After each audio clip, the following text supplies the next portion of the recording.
오늘 주시는 하나님의 말씀 에스겔 10장 9절에서 22절, 구약 성경 1161페이지에 있습니다.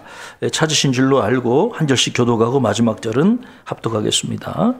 내가 보니 그룹들 곁에 네 바퀴가 있는데 이 그룹 곁에도 한 바퀴가 있고 저 그룹 곁에도 한 바퀴가 있으며 그 바퀴 모양은 황옥 같으며,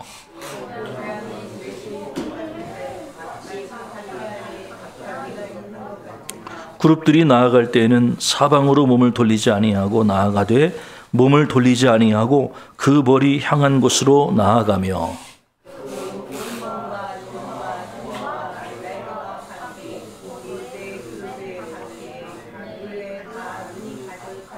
내가 들으니 그 바퀴들을 도는 것이라 부르며,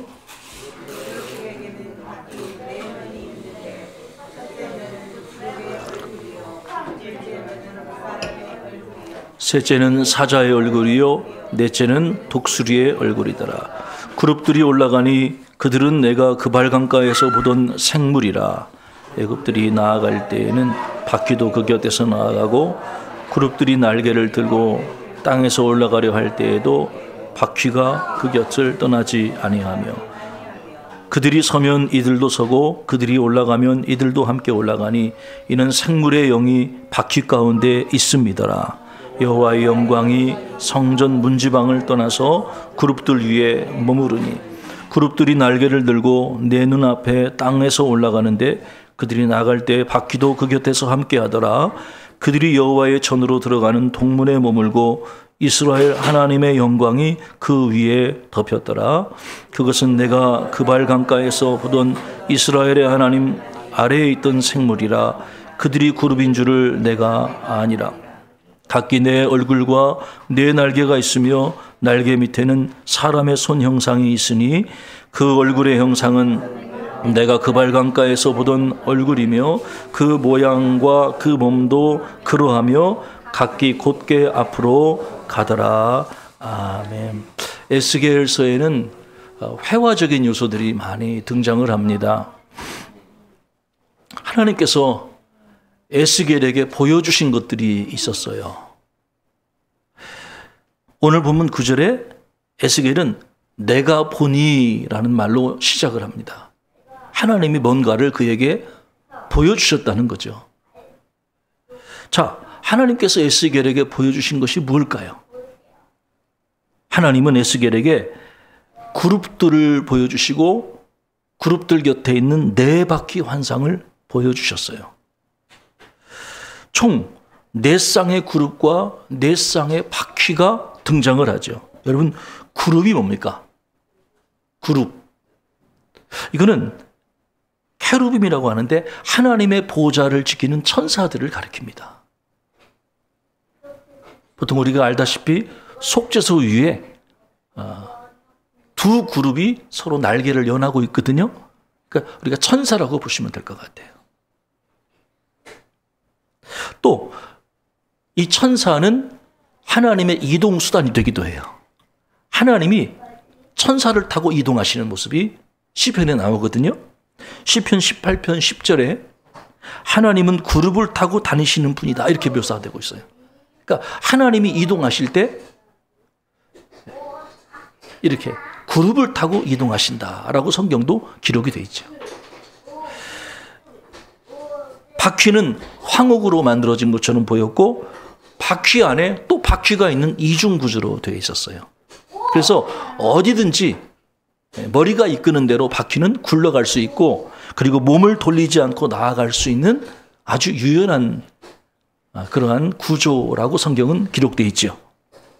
자, 바퀴 모양에서 아주 특별한 점이 있어요.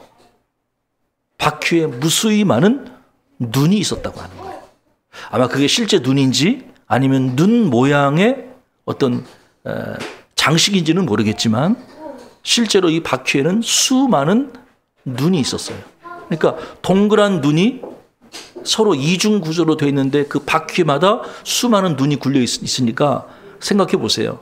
그거는 그 눈은 온 세상을 다 바라볼 수 있는, 온 세상을 다 놓치지 않고 감찰할 수 있는 하나님의 눈이라고도 볼 수가 있는 것이죠. 맞아요. 여러분, 하나님은 어떤 분이시죠? 하나님은 온 세상을 감찰하시는 하나님이십니다. 하나님의 눈을 피할 자가 없다고 하는 거예요. 예? 비록 이 세상에 죄악이 흥황하더라도 하나님의 눈은 의인을 향하고 계시죠. 하나님의 백성이 고통 가운데 신음하더라도 하나님의 눈은 신음하는 하나님의 백성을 향해 있다는 것을 우리는 기억해야 하는 것이죠. 하나님이 오늘 저와 여러분을 보고 계신 거예요. 지켜보고 계신 거죠. 자, 그룹들 얘기도 나오죠. 이 그룹들은 네 가지 얼굴을 가지고 있었어요. 첫째 면은 그룹의 얼굴, 천사의 얼굴이죠. 두 번째 면은 사람의 얼굴, 셋째 면은 사자의 얼굴, 넷째 면은 독수리의 얼굴을 하고 있었다고 되어 있어요. 이거는 온 세상 피조 세계를 상징한다고 볼 수가 있어요. 모든 피조물을 대표하는 그러한 이 천사가 하나님 곁에 있었던 것이죠.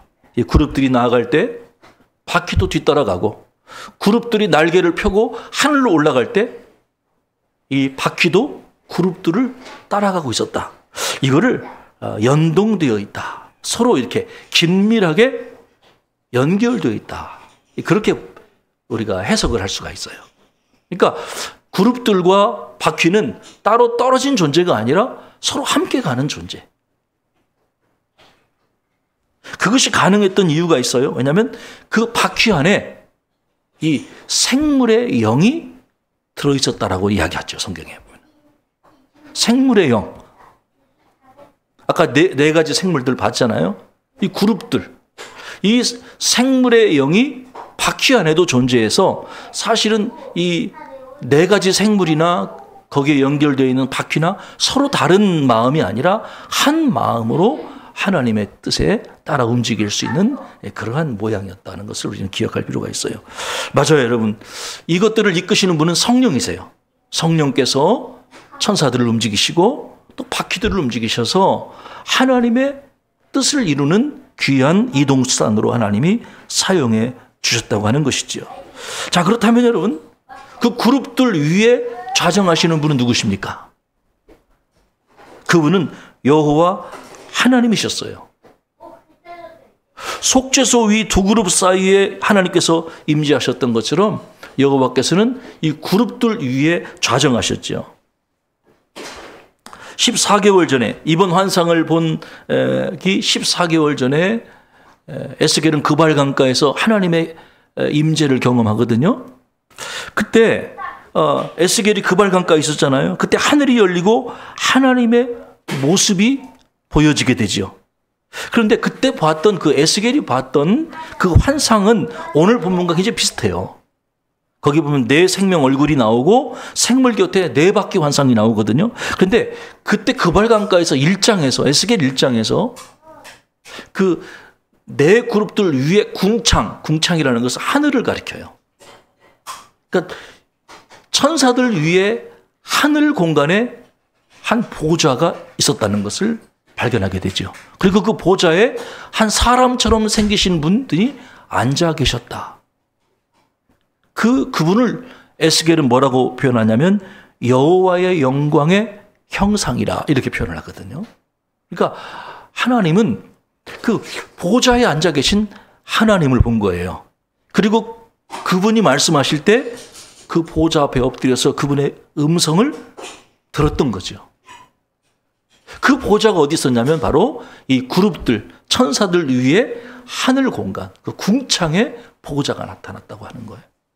사랑하는 여러분, 하나님은 그룹들 위에 좌정하시고 그리고 온 세상을 두루 감찰하시는 살아계신 하나님이신 줄로 믿습니다.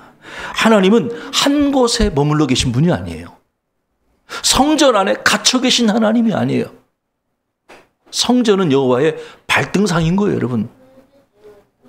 성전 안에 갇혀 계신 하나님이 아니라 발등상이라는 게 뭐예요, 여러분? 성전 위에 하나님이 임재하시는 거예요.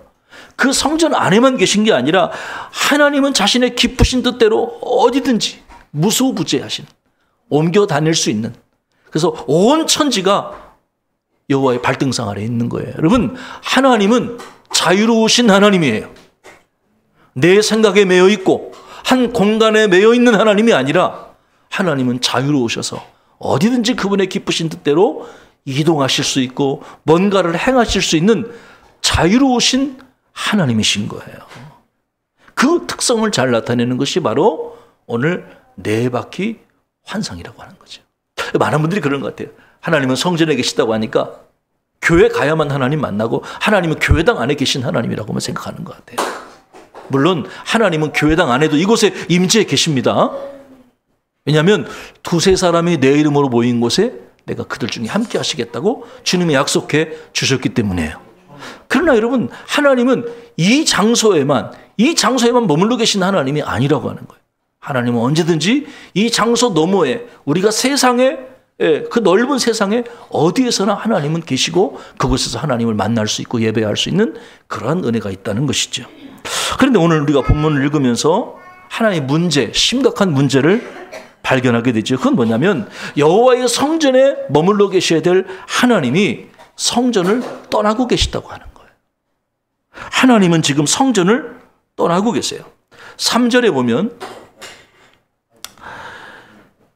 그룹들이 성전을 떠나시는 하나님을 모시기 위해서 성전 남쪽에 대기하고 있었어요.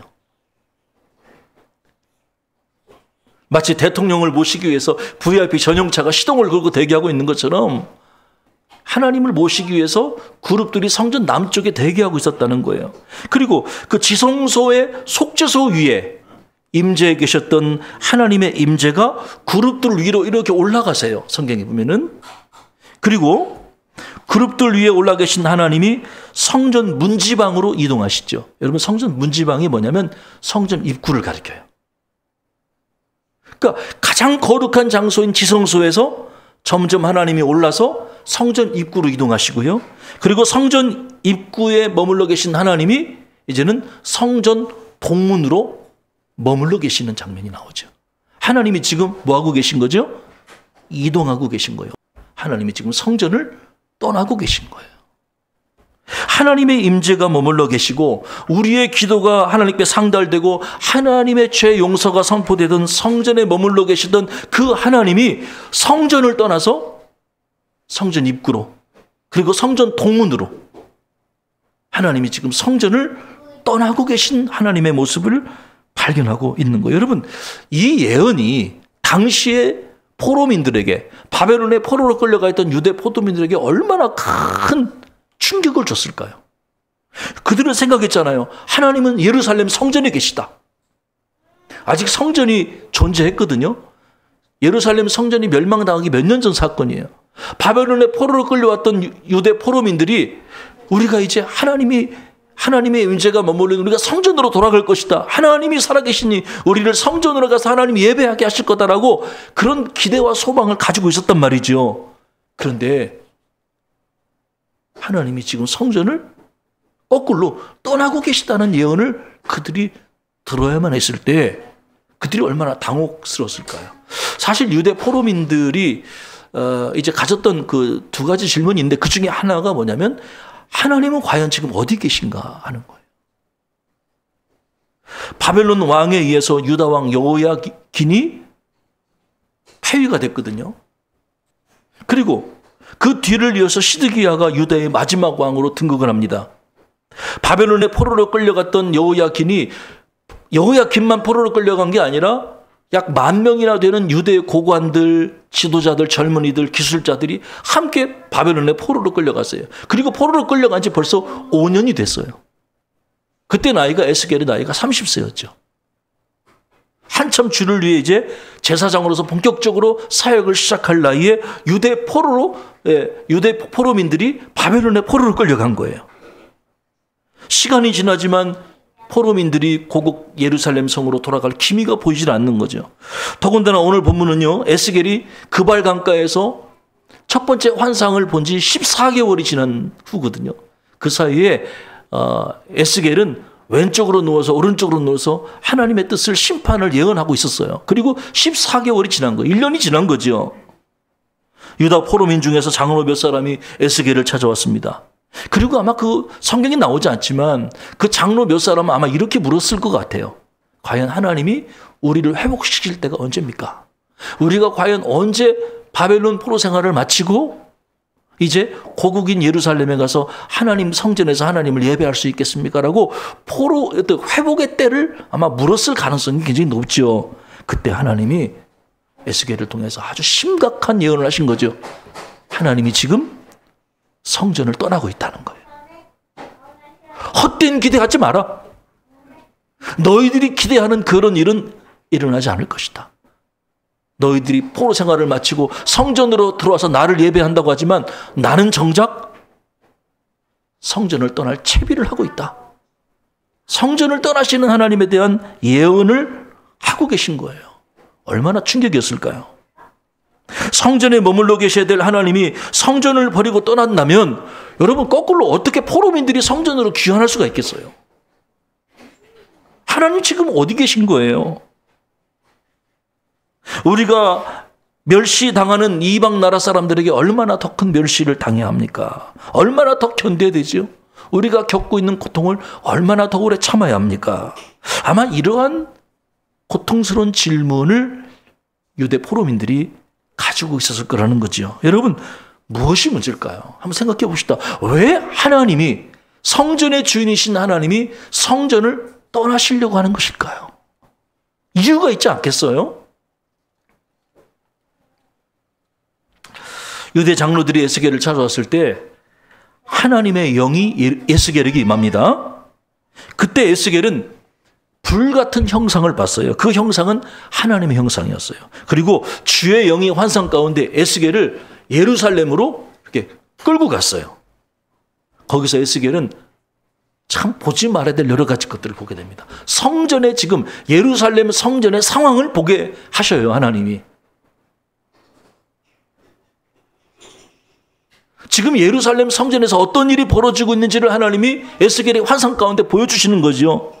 하나님께서 그를 먼저 북향한 문으로 이끌어 주셨는데 거기서 하나님은 질투의 우상을 보여주세요. 성전 안에서 이루어진 일이에요. 성전에 우상이 있는 거예요. 또 하나님은 또 다른 환상을 보여주시죠. 아주 은밀히 설계된 한 방 안에 그 사방 벽에 들어갔는데 아주 각종 우상들이 그림이 그려있는 방을 하나님 보여주셨어요. 거기에는 곤충들이 그려있고 가증한 짐승, 그리고 이스라엘 족속들이 섬기던 모든 우상들이 각 사방 방마다 방 사면에 다 벽화로 그려있는 그런 우상의 방을 하나님이 에스겔에게 보여주시는 거죠. 그리고 그 은밀한 방 안에 70명의 유대의 70명의 장로들이 모여 있었어요. 우상에게 제사하고 있었죠. 근데 그 장로들이 뭐라고 고백했는 줄 아세요? 들어보세요. 하나님께서 우리를 보지 않으신다. 하나님께서 이 땅을 버리셨다. 여러분, 이스라엘 장로 70명은 하나님을 의지한 것이 아니라 하나님이 자신들을 버렸다고 그렇게 고백을 하면서 우상에게 제사를 하고 있었던 거예요. 여러분, 그런데 우리는 여기서 그들의 생각이 잘못됐다는 것을 우리는 알아야 됩니다. 여러분, 수레 환상에서 우리가 깨달은 건 뭐예요? 수레에 눈이 가득했잖아요. 하나님은 온 세상을 감찰하신다는 건 보고 계신 하나님이다. 그 은밀한 방 안에 문을 꽁꽁 잠그고 우상이 새겨진 방에서 우상에게 제사하는 모습을 아무리 하나님 보지 않을 거라고 한 것은 착각이라고 하는 거예요. 하나님은 그들의 우상 숭배를 보고 계셨고 심지어 에스겔에게 그 모습을 보여주셨다고 하는 거예요. 사랑하는 여러분, 하나님 앞에서 은밀한 죄는 없어요. 하나님은 우리의 모든 행위대로 다 보고 계신 거예요. 우리는 하나님이 나의 삶에 임재하고 계시다는 생각을 하고 하나님을 의식하는 삶을 살아야 한다는 거예요. 그러니까 영적 무감각에 빠져있던 70인 장로들은 문제가 있을 때 하나님 앞에 나와 그 문제를 해결하기보다는 자기들이 섬기는 각종 우상들 앞에 문제를 해결받기 위해 나왔던 거죠.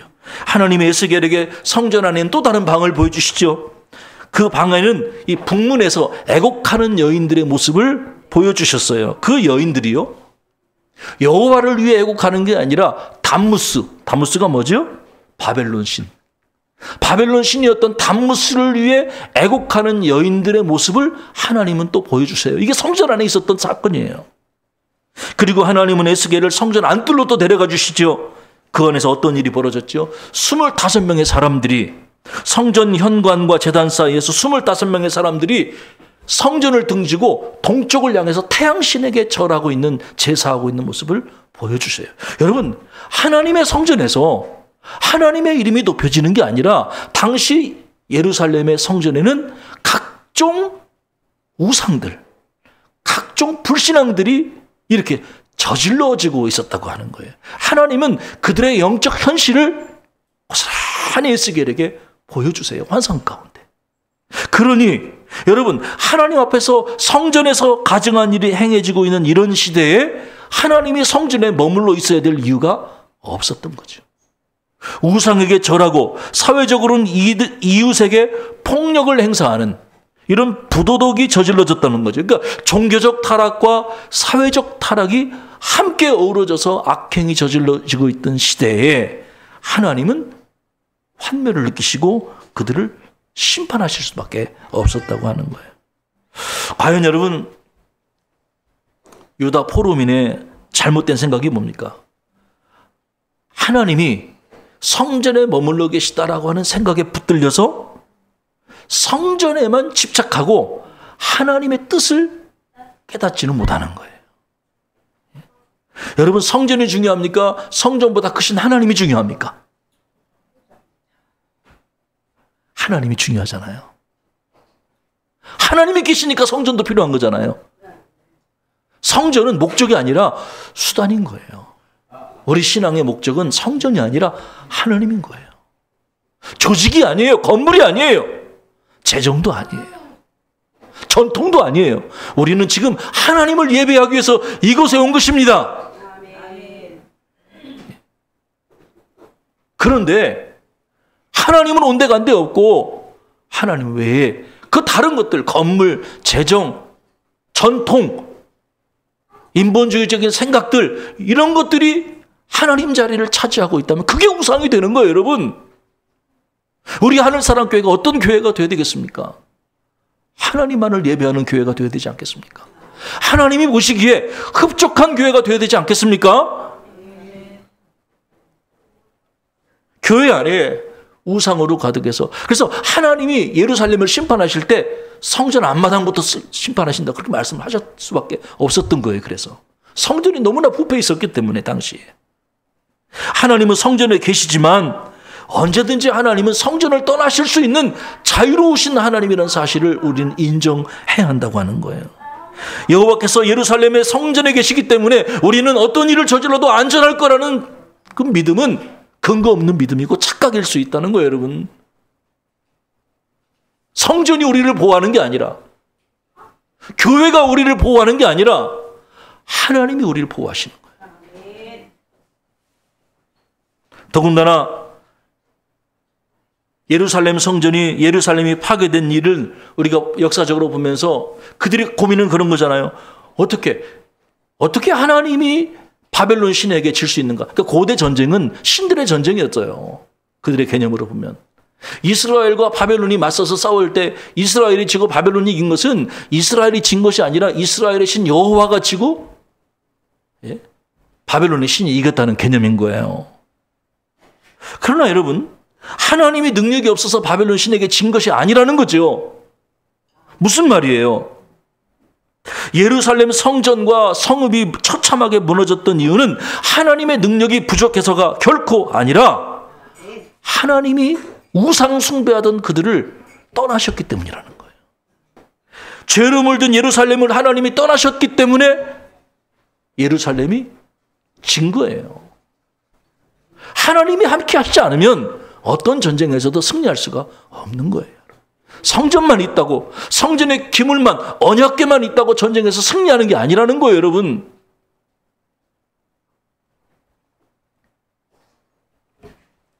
반지의 제왕 제가 참 감명 깊게 봤습니다. 호비 쪽, 키가 작은 호비 쪽에 빌보라고 하는 청년이 있었어요. 우연히 이 청년이 암흑의 왕 사우론, 여러분 그 영화 보셨죠? 사우론이 운명의 산에서 만든, 화산에서 만든 절대 반지를 이렇게 줍게 돼요. 그런데 이 빌보는 청년 시절부터 111살이 될 때까지 절대 반지를 소유하면서 그것에 대한 탐욕을 갖게 되죠. 절대 반지에 집착하게 돼요. 그리고 나중에 급기야는 이 절대 반지와 나는 뗄래야 뗄 수 없는 관계라는 사실을 고백하면서 영원히 내 것으로 삼으려고 하는 게 빌보의 마음이었죠. 뒤늦게 간달프라고 하는 좀 착한 선지자가 나와요. 마술사가. 이 간달프가 그 사실을 알고 빌보에게 그 반지를 내려놓으라고 얘기하지만 빌보는 절대 그 반지를 내려놓을 수 없다고 갈등을 겪죠. 상황을 모면하라고 빌보가 이렇게 집을 빠져나갈 때 간달프가 빌보를 향해서 이런 얘기를, 의미심장한 얘기를 해요. 빌보, 네 주머니에 아직 반지 그대로 있어. 그건 내려놓고 가야지. 대충 상황을 모면하려고 주머니에 절대 반지를 넣고 갈랬던 빌보가 간달프의 지적을 딱 듣고 뜨끔합니다. 그리고 한참을 고민하다가 떨리는 손으로 주머니에서 절대 반지를 꺼내서 바닥에 탁 내려놓고 휴 하고 한참 한숨을 쉬죠. 그리고 한참 후에 빌보가 만족스러운 표정을 지으면서 간달프에게 이런 얘기합니다. 친구, 내 책의 마지막 부분을 생각해냈네. 그런 마지막 순간까지 아주 행복하게 살았습니다. 그 이야기를 하고 흐뭇한 표정을 짓고 마지막 간달프와 작별 인사를 하고 빌보는 노래를 부르면서 자신의 인생의 길을 걸어갑니다. 이게 저는 아주 감명 깊게 본 장면이에요. 사우론이 그 만든 절대 반지, 여러분 영화 보셨어요? 이 반지는 19개의 고귀한 반지들을 통제하는 힘을 가진 절대 반지예요. 그래서 그 절대 반지만 손에 얻은 사람은 세상의 권력을 다 줄 수 있는 엄청난 파워를 가지고 있는 사람이죠. 그래서 이 영화를 보면은 겉으로 보면은 이 반지 원정대, 그거를 이제 발지를 파괴시키려는 반지 원정대와 이 사우론의 부하들이 서로 막 이렇게 액션 영화처럼 아주 재밌게 싸우는 그런 어떤 영화처럼 보이기도 하죠. 근데 사실은 이 영화는 절대 권력을 향한 인간의 탐욕을 그리고 있고 절대 반지와 싸우려는, 권력과 싸우려는 인간의 고귀한 성품을 지니고 있는, 드러내는 그런 갈등을 그리고 있는 모티브를 하고 있는 영화라고 저는 해석을 하고 있어요. 여러분, 절대 반지를 주머니에 넣고 만지작거리면서 행복해하고 집착하는 그런 호빗족의 빌보처럼 우리 인간도 우리 나름대로의 우상을 가지고 있다고 하는 거예요. 그걸 한마디로 얘기하면 자기 사랑의 우상이라고 볼 수가 있어요. 쾌락의 우상, 뭐 물질의 우상, 예? 성공의 우상, 권력의 우상, 이름은 다양하지만 결국은 하나예요. 자기 사랑의 우상이라고 하는 그거를 가지고 있는 거예요. 누군가를 내가 통제하고 누군가를 가르치고 내 뜻대로 뭔가를 상황을 만들려고 하는 그런 마음을 우리는 다 가지고 있는 거예요. 그것이 돈을 이용하든지 권력을 이용하든 뭐 우리는 다양하죠. 그런데 하나님은 마치 거기 나오는 그 간달프처럼 우리의 행복을 위해서 네가 그토록 집착하는 절대 반지를 내려놓으라고 얘기하는 거예요. 내려놔. 은밀한 방에서 여호와의 성전에서 우상을 섬기는 짓을 그만둬. 네 마음에 여러 개의 성전에 여러 개의 방 가운데 태양신을 섬기고 여러 신들을 섬기는 우상짓을 내려놓고 네 마음의 방에서 오직 여호와 하나님만을 왕으로 섬겨라. 우상을 내려놓고 은밀히 섬기는 쾌락의 신들을 내려놓고 여호와 하나님의 말씀에 순종해라. 하나님 이렇게 명령하고 계신 거예요. 오늘 우리 마음에 이런 우상이 없을까요? 우리 마음의 여러 방들 속에 바벨론의 신을 섬기고 태양의 신을 섬기고 바알을 섬기는 마음이 없을까요? 있죠. 그러면 예루살렘을 떠나신 하나님은 지금 어디에 계십니까? 성전을 떠나신 하나님은 어디에 계시나요?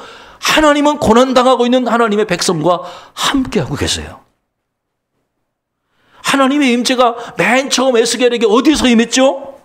포로로 끌려가 있던 바벨론 그발 강가에 하나님의 임재가 머물렀다는 사실을 우리는 기억해야 한다고 하는 거예요. 에스겔을 비롯한 많은 유다 포로민이 바벨론의 포로로 끌려가 있던 그 장소, 거기서는 마음껏 하나님의 이름을 부르짖을 수 없었고 마음껏 하나님을 예배할 수도 없었어요. 여러분, 예루살렘과 바벨론 그발강가가 얼마나 거리가 멀리 떨어져 있는지 아세요? 지형적으로 약 1000km가 넘는다고 그래요. 지금은 비행기니까 금방 갈 수 있지만 옛날에는 1000km를 어떻게 가겠어요? 그 먼 거리, 예루살렘과 그 북쪽의 그 바벨론과는 약 1000km가 떨어진 그 먼 길을 하나님은 예루살렘을 떠나서 순식간에 그발 강가에 임재하실 수 있는 능력이 하나님이신 거잖아요. 하나님은 예루살렘 성전을, 우상으로 가득한 예루살렘 성전을 떠나시고 바벨론에서 고난받고 있던 유다 포로민과 함께 하셨다는 거예요. 11장 16절에 이런 말씀이 있어요. 우리 한번 찾아서 읽어보십시다. 11장 16절 시작. 그런즉 너는 말하기를 주 여호와의 말씀에 내가 비록 그들을 멀리 이방인 가운데로 쫓아내어 여러 나라에 흩었으나 그들이 도달한 나라들에서 내가 잠깐 그들에게 성소가 되리라 하셨다 하고. 여러분, 이때만 해도 예루살렘 성전은 아직 건재했어요. 왜냐하면 주 587년에 예루살렘 성전이 멸망하는데 이 말씀은 예루살렘 성전이 멸망당하기 몇 년 전 사건이에요. 아직 예루살렘에서는 하나님의 이름으로, 여호와 이름으로 제사가 드려지고 있었다는 거예요. 제사장이 있었고 죄를 용서받는 제사가 드려지고 있을 당시였어요. 그러나 같은 시기에 많은 유대 포로민들이 바벨론의 포로로 끌려왔죠. 바벨론에서는요, 성전에서 제사할 수가 없어요. 마음껏 하나님의 이름을 찬양할 수도 없어요. 마음껏 기도할 수도 없어요. 질문을 던져봅시다. 하나님이 예루살렘 성전을 떠나시고 바벨론 포로민들과 함께 계셨다면 하나님의 임재는 둘 중에 어느 곳에 있는 것입니까? 여호와의 이름으로 제사하던 예루살렘 성전을 떠나신 그 하나님의 모습을 보면서 과연 그들이 드리는 제사를 하나님 받으셨을까요? 아니죠. 하나님은 이미 예루살렘 성전을 떠나셨거든요. 그런데 여전히 제사는 여호와 이름으로 지내고 있었던 거예요. 그러니까 거기는 하나님의 임재가 머물러 있을 수가 없는 거예요. 반대로 유다 포로민들은 성전이 없었어요. 마음껏 하나님께 제사할 수도 없었어요. 그런데 하나님의 임재는 고난받는 그들과 함께 하셨어요. 그러니까 하나님의 임재는 지금 어디에 머물러 계신 거예요? 고난받고 있는 포로민들과 함께 머물러 계셨다는 거예요. 더구나 성전을 떠나신 하나님은 잠깐 유다 포로민들에게 성소가 되어주시겠다. 여기서 잠깐이라는 의미는 뭘까요? 잠깐이라는 의미는 뭘까요? 하나님이 잠깐 너희들에게 성소가 되어주시겠다. 잠깐이라는 의미는 그들이 포로민으로 끌려있는 동안을 가리키는 거예요. 언젠가는 다시 예루살렘으로 회복될 거라는 메시지가 그 안에 담겨 있는 거죠. 그러니까 하나님이 바벨론에 옮겨가시는 것은 영원히 머물러 가시는 게 아니라 하나님이 성전을 떠나시는 것은 영원히 떠나시는 게 아니에요. 여러분, 잠깐 떠나시는 거예요. 고난받고 있는 포로민들과 함께 하시고, 그리고 하나님의 뜻이 이루어지고 하나님의 때가 되면 하나님은 억압받고 있던 포로민들을 이끌고 다시 예루살렘으로, 성전으로 복귀하실 거라는 거예요. 할렐루야. 그 때와 목적이 뭐죠? 하나님께서 사랑의 회초리를 드셔서 우상 숭배와 폭력을 행사하고 있는 예루살렘 유대민들을 징계하신 후에라는 거예요. 사랑의 회초리를 드신다는 거예요. 왜요? 미워해서가 아니라 그들을 사랑하시기에 하나님의 사랑의 회초리를 드실 거라는 거예요. 그래서 하나님의 사랑의 회초리로 그들을 때리신 후에 그 미운 물건, 가증한 물건, 우상들을 가리켜요. 그 우상들을 하나님이 다 제거하신 후에 우리의 마음에 숨어있는 우상의 찌꺼기들을 다 허물고 없이 하신 후에 하나님이 우리를 회복시키실 거라는 거예요. 그래서 11장 19절 20절 이게 이제 에스겔서의 중심 구절이거든요. 한번 찾아서 읽어보십시다. 11장 19절 20절.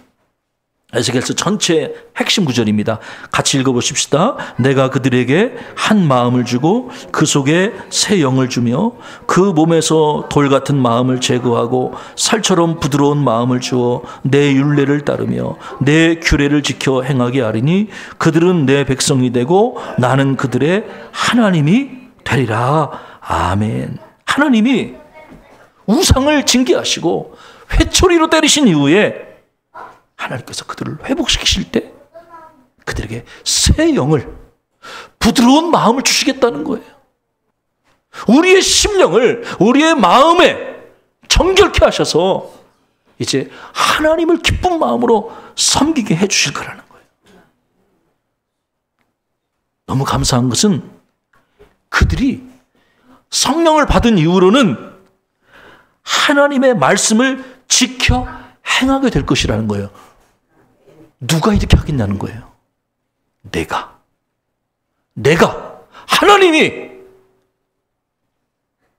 새 영을 받은, 부드러운 마음을 받은 하나님의 백성들을 하나님의 율례와 규례를 지키는 자들로 하나님 만들어 주시겠다는 거예요. 여러분, 우리가 왜 죄를 짓습니까? 죄의 능력이 있기 때문에 그래요, 여러분. 죄의 유혹이 있기 때문에. 여러분, 죄가 주는 쾌락이 우리에게 있어요. 그래서 우리가 죄를 짓는 거예요. 그런데 이제는요, 하나님이 성령을 우리에게 보내주셔서 우리의 마음을 새롭게 하시면 죄 짓는 것보다 하나님 말씀에 순종하는 것이 더 기쁘고 감사한 능력으로 임하게 될 거라는 거예요. 여러분, 하나님의 역사는 내 인간의 수고와 공로로 되는 게 아니에요. 하나님이 우리의 마음을 변화시키시고 능력을 주시는 거예요. 그래서 하나님이 나를 통해 일하시는 거예요. 하나님이 나를 통해 하나님의 말씀에 순종할 수 있도록 힘을 주시는 은혜가, 약속이 주어지는 거예요. 이게 하나님의, 저는 종말론적인 비전이라고 믿습니다. 우리의 힘으로 안 되잖아요. 여러분, 우리의 힘으로 우상 크기 힘들잖아요. 우리가 어렸을 때 받았던 상처가 얼마나 커요. 우리가 어렸을 때부터 경쟁사회에서 부모에게 사랑받지 못하고 혹은 경쟁하면서 우리가 어그러지고 우리가 균형 잡히지 못한 마음이 얼마나 커요. 저는 많이 느끼거든요, 살면서. 내가 너무나 많은 상처를 받고 살아왔구나. 우리 모두가 일그러진 자화상을 가지고 살았구나. 그러나 분명한 것은 주의 성령이 우리 안에 계셔서 우리의 마음을 부드럽게 하시고 우리에게 새 영을 주셔서 우리가 기쁜 마음으로 하나님을 섬길 수 있도록 성령님이 우리에게 능력을 주신다고 하는 거예요. 예. 그리고 마지막 에스겔 43장에 보면은 하나님께서 이 포로된 자들을 이끌고 하나님이 성전 동문을 통해 나가셨던 하나님이 성전 동문을 통해 예루살렘 성전을 들어오시는 환상을 보여주세요. 이것도 환상이에요. 여호와의 영광이 동문을 통하여 성전으로 들어가시고 영이 나를 들어 데리고 안뜰에 들어가시기로 내가 보니 여호와의 영광이 성전에 가득하더라. 여러분, 성전 동문을 떠나신 하나님이 징계하시고 이제 변화시키신 이후에 그들을 이끌고 다시 성전 동문을 통해 예루살렘 성전에 가득 임재하시는 환상을 하나님 보여주신, 그러니까 하나님이 예루살렘 성전을 아예 떠나시는 것이 아니라 그들을 징계하시고 그들에게 성령을 주어 마른 뼈에 같은 무능력한 하나님의 군사들이 하나님의 강한 군사가 되게 하신 이후에 하나님은 여호와의 성전에 가득히 충만히 임재해 주실 거라는 거예요. 이것은 장차 예수 그리스도와 성령님을 통해 우리에게 이루고자 하시는 하나님 나라의 비전이 되는 것이에요.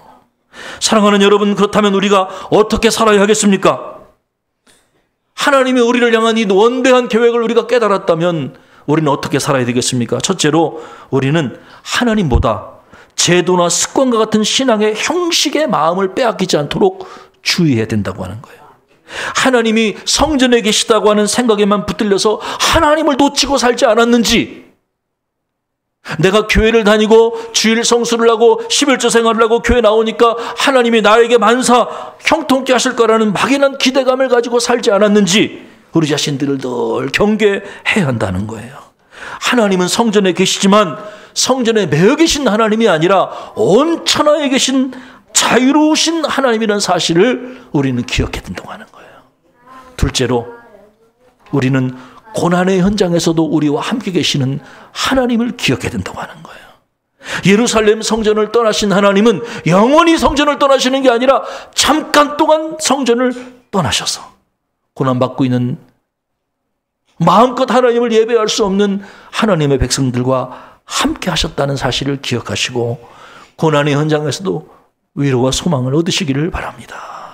마지막 세 번째로, 성전을 떠나시는 하나님의 본심이 무엇인지를 우리는 깨닫고 하나님의 사랑을 붙들어야 된다고 하는 거예요. 18절에 여호와의 영광이 성전 입구, 문지방이죠. 입구를 떠나서 그룹들 위에 머물러 계시죠. 여기서 머무르다라는 히브리어는 아마드인데 이거는 멈추어 서다라는 동사예요. 19절에서도 여호와를 모신 그룹이 통문에 다시 멈추어 서죠. 왜 멈추어 섰을까요? 하나님 멈추어 서라 말씀하셨겠죠. 사랑하는 자녀를 집에 두고 떠나는 부모의 마음과 같은 그런 마음을 하나님이 가지셨다고 하는 거예요.